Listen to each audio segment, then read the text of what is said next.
আপনি কি জানেন শতকরা ৯৩% মানুষ কোনো একটা প্রোডাক্ট কেনার সময় সেই প্রোডাক্টের রিভিউ দেখে কেনে।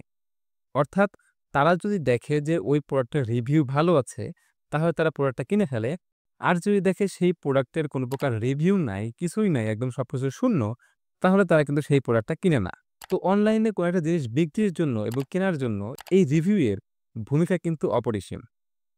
একটা উদাহরণ দেই। ধরেন যে বাংলাদেশের সবথেকে জনপ্রিয় ই-কমার্স প্রতিষ্ঠান হচ্ছে দারাজ। আমরা মোটামুটি সবাই জানি যে দারাজ হচ্ছে বাংলাদেশের সবথেকে বড় ই-কমার্স প্ল্যাটফর্ম। তো এই জায়গাটাতে যখন আমরা যাই, ধরেন যে আমরা একটা লাইট কিনতে গেলাম। সাপোজ আমি একটা লাইট কিনতে গেলাম এবং অসংখ্য লাইট কিন্তু দারাজের ভেতরে আছে। বিভিন্ন কোম্পানির দেখবেন যে আপনি প্রায় ১, ১৫০, ২০০ এরকম কোম্পানির লাইট পাবেন। অ সেইম ক্যাটেগরির লাইট, সেইম নাম দিয়ে কিন্তু অনেক মানুষ বিক্রি করতেছে। কোনোটার দাম একটু বেশি, কোনোটার দাম একটু কম। আবার কোনোটা সেম প্রাইসে মানুষজন বিক্রি করতেছে। তো এর ভিতর থেকে আপনি আসলে কোনটা কিনবেন? আমরা কি করি? আমরা দারাজে যাই এবং গিয়ে যখন সার্চ করি, অসংখ্য প্রোডাক্ট আমাদের সামনে আসলো। সেইখান থেকে যেই প্রোডাক্টের রিভিউ দেখি বেশি, যে ধরেন যে একটা প্রোডাক্টের রিভিউ আছে ১০০ টা এবং রিভিউ হচ্ছে যে 4.5 স্টার বা 5 স্টার রেটিং বা 4 স্টার রেটিং। আমরা সেগুলো কিন্তু অনেকেই পড়ি যে কি লেখা আছে, প্রোডাক্টের গুণগত মান ভালো কিনা, ডেলিভারি সার্ভিস ঠিকঠাক দিচ্ছে কিনা, সেই লাইটটা কয়দিন পর ব্যবহার করা যাচ্ছে কি যাচ্ছে না। এই সব জিনিসগুলো কিন্তু রিভিউ এর ভিতরে দেখা যায়। মানুষ যেগুলো রিভিউ দেখে এবং রিভিউ দেখে তারা ডিসাইড করে যে সেই প্রোডাক্টটা কিনবে কি কিনবে না। আবার দেখে থাকবেন যদি রিভিউটা অনেক বেশি থাকে, ধরলাম যে ১০০-২০০ রিভিউ আছে কিন্তু এর ভেতরে ব্যাড রিভিউ বেশি। অর্থাৎ নেগেটিভ রিভিউ অনেক বেশি থাকে। তো যখন নেগেটিভ রিভিউ বেশি থাকে তখন দেখা যাচ্ছে আমরা ওই প্রোডাক্টটা কিনতে গেলেও কিন্তু ওখান থেকে বের হয়ে চলে আসি যে না, এই প্রোডাক্টটা অন্য মানুষজন ব্যবহার করেছে, তারা ভালো রেজাল্ট পাচ্ছে না, তাহলে আমি এই প্রোডাক্টটা কিনব না। এরকম কিন্তু হরহামেশাই আমাদের হয়ে থাকে। তো এইজন্য প্রোডাক্টের রিভিউ থাকাটা অনেক বেশি জরুরি। আপনি যেই বিজনেস করেন না কেন, সেই বিজনেসে যদি রিভিউ থাকে, অনেক বেশি রিভিউ থাকে, তাহলে আপনার সেল অনেকাংশেই বেড়ে যাবে। কারণ আগে বলেছি যে একটা হিসাব মতে শতকরা 93% মানুষ একটা প্রোডাক্ট কিনবে কি কিনবে না, সেটা ডিসাইড করে প্রোডাক্টের রিভিউ এর উপরে। এখন আপনি একটা Facebook পেজ চালান। আপনার ধরেন যে ওয়েবসাইট নাই। শুধুমাত্র তারা Facebook পেজের মাধ্যমে মার্কেটিং করতেছে। তারা ওয়েবসাইট নাই। Facebook মেসেঞ্জারের মাধ্যমে অথবা WhatsApp মেসেঞ্জারের মাধ্যমে তারা এড চালিয়ে সেখান থেকে কিন্তু সেল নিয়ে আসতেছে। তো এদের যদি আপনি দেখেন Facebook পেজে রিভিউ নাই, মানুষজন রিভিউ দিচ্ছে না বা সেরকম কোনো রিভিউ নাই, তাহলে দেখবেন যে মানুষজন এখান থেকে কোনো একটা জিনিস কিনতে খুব একটা কিন্তু স্বাচ্ছন্দ্য বোধ করবে না। এটা আমিও করব না, আপনিও করবেন না। এটা একটা কমন জিনিস। তখন যখন মনে হবে যে না, ওই পেজে কোনো রিভিউ নাই, শুধুমাত্র তার নিজস্ব কয়েকটা ভিডিও, কয়েকটা ইমেজ, কয়েকটা টেক্সট দেওয়া আছে, তাহলে সেখান থেকে আমি কিভাবে কিনবো? মানুষজন যে আদৌ সেটা ব্যবহার করেছে কিনা, ব্যবহার করলে সেটার ফলাফল কি? সেটা কি ভালো নাকি খারাপ? এই জিনিসটা কিন্তু আমি জানি না। তো যখন আমি ওই জিনিসটা জানি না, তখন আমার প্রোডাক্টটা কেনার জন্য কি মন সায় দিবে না। আর যখন আমি দেখব যে না, ওই Facebook পেজে ভিডিও রিভিউ আছে, ইমেজ রিভিউ আছে, টেক্সট রিভিউ আছে, কমেন্টে মানুষজন ভালো কমেন্ট করতেছে। তো এটা যখন আমি দেখব তখন আমার অটোমেটিক্যালি ওই প্রোডাক্টটা কেনার জন্য আমার মন চাইবে। সেটার দাম যদি তুলনামূলক একটু বেশিও হয়, তারপরেও সেই প্রোডাক্টটা আমার কিনতে মন চাইবে। কেন? কারণ একটাই যে সেই প্রোডাক্টের উপর আমার একটা ট্রাস্ট বিল্ড হইছে। তো কোনো একটা প্রোডাক্ট বিক্রি করার ক্ষেত্রে ১ম যে জিনিসটা দরকার সেটা হচ্ছে ট্রাস্ট বিল্ড করা। যদি আমরা এই জিনিসটা করতে না পারি, তাহলে দিন শেষে আমাদের প্রোডাক্টের সেল কিন্তু হবে না। তো সবার আগে উচিত কি? ট্রাস্ট বিল্ড করা। সেটা আমরা কিভাবে করব? সেটা হচ্ছে আমরা রিভিউ এর মাধ্যমে করতে পারি, আমরা পেজের লাইকের মাধ্যমে করতে পারি। অনেক সময় দেখবেন যদি পেজের লাইক কম থাকে, ধরেন যে ১০০-১৫০ লাইক আছে, আপনি আপনার নতুন একটা প্রোডাক্ট লঞ্চ করলে সেটা নিয়ে ক্যাম্পেইন শুরু করে দিলেন। তাহলে কিন্তু হবে না। মানুষজন যখন যাবে Facebook পেজে ঢুকবে, তখন দেখবে যে লাইক মাত্র ১০০ টা। তো তখন তারা মনে করবে যে এটা ফ্রড হওয়ার সম্ভাবনা অনেক বেশি থাকে। তো তারা দেখবেন যে আপনার কাছ থেকে প্রোডাক্ট কিন্তু কিনতেছে না। আবার যখন দেখবেন যে লাইক ২০K, 10K, 30K, 40K এরকম 100K, 200K লাইক আছে, তখন আপনার মনে হবে না এটা একটা পুরাতন পেজ। এটা মানুষজন এই পেজটা নিয়ে ভালোভাবে কাজ করে। তো এই পেজ থেকে যদি আমরা কোনো কিছু কিনি তাহলে হয়তোবা আমরা ঠকবো না। তো লাইকও কিন্তু একটা গুরুত্বপূর্ণ ভূমিকা পালন করে এবং সবথেকে বড় ভূমিকা যা পালন করে সেটা হচ্ছে রিভিউ। যদি রিভিউ ভালো থাকে তাহলে আপনার প্রোডাক্টটা মানুষজন কিনবে।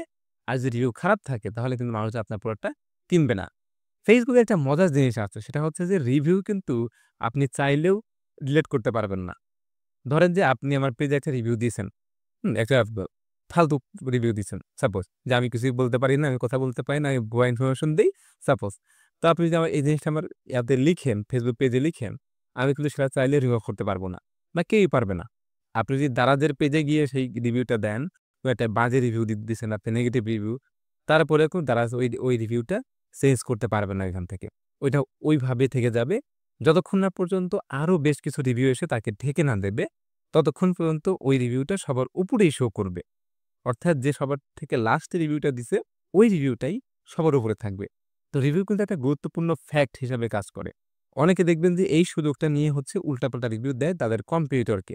ধরেন যে আমি আপনার কম্পিটিটর, আমার মনে হলো যে আপনার পেজটাকে ডাউন করা দরকার বা মানুষজনের কাছ থেকে আপনার ট্রাস্টটা উঠিয়ে নেওয়া দরকার। তাহলে আমি কি করলাম? উল্টাপাল্টা রিভিউ আপনার পেজে আমি ঢুকিয়ে দিলাম। এরকম অনেক মানুষই কিন্তু করে। তো ওগুলা কখনোই করবেন না আপনারা। কারণ অন্যের হক মেরে নিজের হক কিন্তু অর্জন করা যায় না। আপনি কারো রিজিক নষ্ট করতে পারেন না। এই অধিকারটা কিন্তু আপনার নাই। যদি ধার্মিক কথাবার্তা বলতেছি তবে এটা সত্য। কখনো এরকম উল্টাপাল্টা জিনিসে আপনি আশ্রয় নিবেন না। সর্বদা সৎ পথে থাকবেন, তাহলে আপনার বিজনেসটা ভালো হবে। এছাড়াও আপনি একটা জিনিস দেখবেন যে বড় কোম্পানিগুলো যারা আছে, বিশেষ করে হচ্ছে যে বিভিন্ন অর্গানিক ফুড যারা বিক্রি করে, বিভিন্ন হচ্ছে হেয়ার অয়েল এই টাইপের যে প্রোডাক্ট গুলো আছে, এগুলো দেখবেন যে মানুষজনের রিভিউ তারা হচ্ছে যে বুস্ট করতেছে বা ক্যাম্পেইন করতেছে। একজনের কাছে গেল, সে তাকে বলতেছে যে, "আমার প্রোডাক্টটা আপনি খেয়ে কেমন অনুভব করছেন? আপনার কি ভালো লাগছে? আগে থেকে কি আপনি একটু ভালো ফিল করতেছেন? বা আপনার মাথায় কি চুল গজাইছে? গজাইলে সেটা কিরকম? আগে কেমন ছিল? পরে কেমন হইছে?"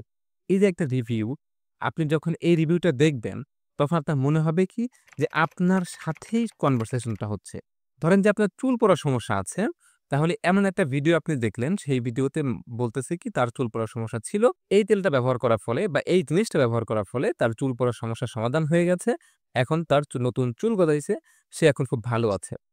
তো যদি আপনার এরকম সমস্যা থেকে থাকে, তখন আপনার মনে হবে যে এই কনভারসেশনটা তার সাথে আমারই হচ্ছে। আপনার তখন একটা বিশ্বাস তৈরি হয়ে যাবে। আর যদি রোবটের মতো হচ্ছে ক্যামেরার সামনে গিয়ে বলে যে এই উপাদান আছে, সেই উপাদান আছে, ন্যাচারাল কোটা লাভ হয় না। সবথেকে বেশি লাভ যেটা হয় সেটা হচ্ছে যে একটা প্রুভেন জিনিসগুলো দেখানো। রিভিউ বলতে জিনিসটা কি বুঝায়? একটা প্রুভেন জিনিস। কেউ তো আর উল্টাপাল্টা রিভিউ নিয়ে বুস্ট করবে না বা ক্যাম্পেইন করবে না। কারণ আমার একটা জিনিস সে যদি ব্যবহার করে উপকার না পায়, সেই জিনিসটা যদি আমি ক্যাম্পেইন করি তাহলে ওটা আমার বিজনেসের জন্য কিন্তু ক্ষতিকর। এই পাগলামিটা কিন্তু কেউই করবে না। যার ভালো হইছে, যে ভালো রেজাল্ট পেয়েছে, তারটা দিয়ে যখন ক্যাম্পেইন চালানো হয়, তখন মানুষজন এই জিনিস থেকে একটা বিশ্বাস অর্জন করতে পারে। এবং তারা দিন শেষে দেখবেন যে ওই প্রোডাক্টটা কেনার হার অনেক বেশি। আপনি নরমালি একটা ভিডিও তৈরি করলেন, যে ভিডিওতে আপনি প্রোডাক্ট হাতে নিয়ে কথা বলতেছেন এবং কথা বলে তার গুণাগুণ কি ব্যবহার করা হয়েছে বলতেছেন। এর থেকেও যদি আপনি একটা রিয়াল লাইফ এক্সাম্পল দেখাতে পারেন, একটা প্রুভেন জিনিসপত্র দেখাইতে পারেন, একটা ভালো রিভিউ দেখাইতে পারেন, তখন দেখবেন যে ওইটার কনভার্সন রেট অনেক বেশি থাকে। নরমালি একটা ভিডিও বা ইমেজ বা টেক্সটের তুলনায়। কারণ এই জায়গাটাতে আপনার ট্রাস্ট বিল্ড হওয়ার সম্ভাবনা তুলনামূলক কম। কিন্তু যখন আপনি রিভিউ দিলেন, তখন আপনার ট্রাস্ট বিল্ড হওয়ার সম্ভাবনা অনেক বেশি। তো এইজন্য হচ্ছে আপনার Facebook পেজে, অথবা আপনার যদি একটা ই-কমার্স প্ল্যাটফর্ম থাকে সেইখানে, অথবা যদি আপনার একটা ওয়েবসাইট থাকে সেখানে যত বেশি সম্ভব রিভিউ নিয়ে আসার চেষ্টা করবেন। এখন কথা হচ্ছে যে আমরা রিভিউটা আসলে কিভাবে নিব? আমার তো নতুন বিজনেস। অনেকেই আছে নতুন বিজনেস করি। আমার তো বিজনেসটা মাত্র শুরু করলাম। শুরুই ঠিকঠাক করি নাই। হয়তো নিয়ত করছি ২-১ দিনের ভিতরে শুরু করব। তাহলে আমি রিভিউটা পাবো কোথায়? কারণ সচরাচর তো মানুষজন রিভিউ তখনই দেয় যখন তারা প্রোডাক্টটা ব্যবহার করেছে। ২-৩ মাস লেগে যায়। যদি ভালো রেজাল্ট পায়, তারপরে হয়তোবা তারা রিভিউ দিবে। তো এই ২-৩ মাস কি আমরা সেল করব না? উত্তরটা হচ্ছে হ্যাঁ, অবশ্যই আপনি সেল করবেন। এই ক্ষেত্রে আমাদের কিছু পন্থা অবলম্বন করতে হবে।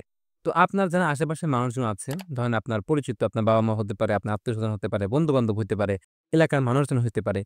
এই ধরনের মানুষগুলোকে আপনি আপনার প্রোডাক্টটা দিয়ে আগে টেস্ট করান। কারণ এমনি এক প্রোডাক্ট নিয়ে তো বাজারে নামলে হবে না। সেই প্রোডাক্টটা আদৌ কাজ করে কিনা সেটা তো আপনার জানতে হবে। তো যখন আপনি দেখলেন যে তারা ব্যবহার করে উপকার পাচ্ছে, তাদের থেকে আপনি রিভিউগুলো কালেক্ট করেন। একদম রিয়েল এক্সাম্পল তারা দিবে। একদম রিয়েল জিনিসপত্র তারা আপনাকে দেবে, যেটা আপনি পরবর্তীতে রিভিউ আকারে ব্যবহার করতে পারেন। কোনো ফেক পদ্ধতি আমরা অবলম্বন করতেছি না। আমরা নিজেদের মানুষজনকে দিচ্ছি, তারা ব্যবহার করতেছে। তারা ব্যবহার করে তাদের অপিনিয়ন গুলো শেয়ার করতেছে। সেই জিনিসগুলো আমরা রিভিউ আকারে আমাদের Facebook পেজে, ওয়েবসাইটে, YouTube চ্যানেলে, TikTok-এ, Instagram-এ আমরা সেগুলো আপলোড করতে পারি, যাতে মানুষজনের ট্রাস্টটা বিল্ড হয়। এভাবে আমরা করতে পারি। এছাড়াও কিছু ক্ষেত্রে আমাদের Facebook পেজে রিভিউ নেওয়ার প্রয়োজন হয়। তখন আপনি বিভিন্ন জায়গা থেকে আপনার বন্ধু-বান্ধব, আত্মীয়স্বজন এদেরকে যখন যদি আপনি বলেন, দেখবেন যে আপনার স্কুলে এরকম পরিচিত অনেকজন ছিল, আপনার কলেজে পরিচিত অনেকজন ছিল। তারপরে আপনার বন্ধু-বান্ধব, আত্মীয়স্বজন, তারপরে হচ্ছে ভাই, চাচা, খালা, মামা এরকম কিন্তু অনেকেই আছে। তাদেরকে যদি আপনি দেন, তাহলে দেখবেন যে তারাও আপনাকে ওখান থেকে রিভিউ দিবে যে এই প্রোডাক্টটা ভালো। কারণ আপনার নিজস্ব সব লোকজন।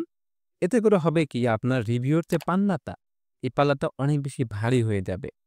যত বেশি ভারী হবে, তত বেশি মানুষজন বিশ্বাস করবে। আর যদি এখানে কোনো কিছুই না থাকে, শূন্য থাকে, তাহলে কিন্তু দিন শেষে রেজাল্টটা আপনারই খারাপ আসবে। তো ব্যবসা শুরু করার আগে এই জিনিসটা খুবই গুরুত্বপূর্ণ। সেটা হচ্ছে যে আপনার পেজে যেন রিভিউ থাকে বা ওয়েবসাইটে যেন রিভিউ থাকে। তো যখন এরপরে আপনার ব্যবসাটা শুরু হয়ে গেল, মানুষজন যখন আপনার প্রোডাক্টটা কেনা শুরু করল, তারা ব্যবহার করতেছে, তাদের কাছ থেকে আপনি ফিডব্যাক নিতে পারেন। তারা ব্যবহার করে কি উপকার পেয়েছে? অনেক ক্ষেত্রে দেখা যায় তারা হচ্ছে রিভিউ দিতে চায় না। তো তাদেরকে কি করবেন? আপনি বিভিন্ন ধরনের লোভনীয় অফার দিবেন যে, "আপনি একটা রিভিউ দেন আমাকে।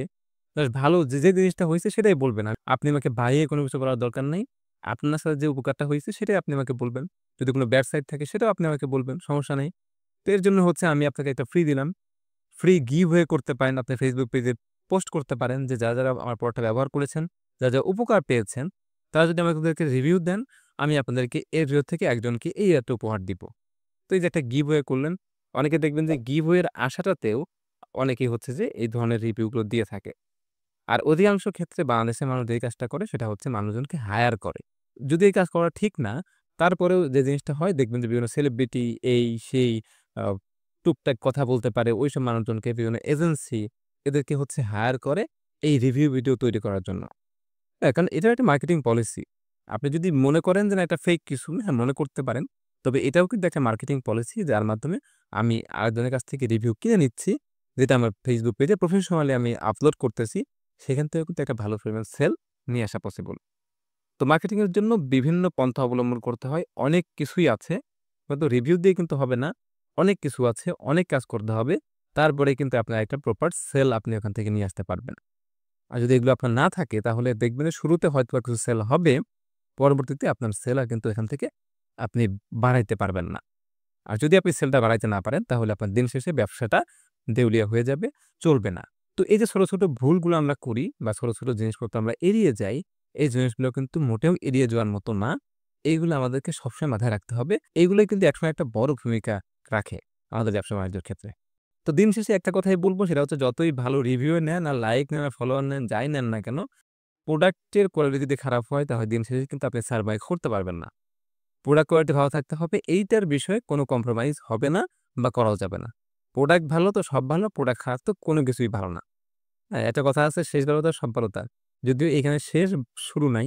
এখানে হচ্ছে না প্রোডাক্ট এটাই শুরু, এটাই শেষ। যদি প্রোডাক্ট ভালো হয় তাহলে আপনার বিজনেসটা সাস্টেইন করবে। আর যদি প্রোডাক্ট খারাপ হয় তাহলে আপনার বিজনেসটা ফেইল করবে। এটা একটা ধ্রুব সত্য কথা। তো প্রোডাক্টের দিকে মনোযোগ দেন। সাথে এই যে ছোট, ছোট জিনিসগুলো আছে এগুলোর দিকে মনোযোগ দেন। তাহলে দেখবেন যে আপনার বিজনেসটা লাফিয়ে উঠবে ইনশাআল্লাহ। আজকে ভিডিও এতটুকুই। যদি ভিডিওটা ভালো লেগে থাকে অবশ্যই লাইক দিবেন, শেয়ার করতে ভুলবেন না। আমার চ্যানেল সাবস্ক্রাইব তো মাস্ট। ফেসবুক পেজে দেখে থাকলে অবশ্যই পেজটা ফলো করে দিবেন। দেখা হবে নেক্সট ভিডিওতে। ভালো থাকবেন সবাই। আল্লাহ হাফেজ। আসসালামু আলাইকুম।